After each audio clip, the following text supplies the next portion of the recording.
وبناطه. وكمان ايفون يا ابو العربي وزيرو. الحاجه رضت عليك. ده الحاجه رضت عليك. انا هجيب لي عيالي والعيال اختي.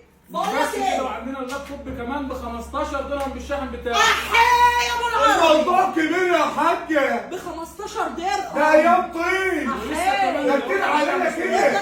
لا لا. طب بقول لك ايه؟ انت عندك الحاجات دي لسه كميات؟ ان شاء الله الكميات كلها متوفره، ودي لسه بدايه العروض عندنا ان شاء الله. طب بقول لك ايه؟ على الشواحن وعلى الحاجات اللي عندك دي عندنا كلها. الوصلتين بدرهم. الوصلتين طيب بدرهم. زون مايكروسوفت والايفون الوصلتين بدرهم. احنا عايزين الكلام يكون ان جاي. شاء الله في الافتتاح عندنا كل شيء بص متوفر. الكلام ده عايز عايزين. يا حرق اسعار. شوف انا اقول لك على حاجه. ام سجده هتيجي عندك هفضحها. وبتاع. عشان خاطر ابو العرب والمساجده حارقين جميع الاسعار. ما هنقولش الا يا حلاوه. حلاوه. بقول لك ايه يا ابو العرب؟ إيه؟ تيجي نقول لاخواتنا العنوان؟ العنوان. قول لهم العنوان. الشرقه الخازميه بجوار شكرة لابيل.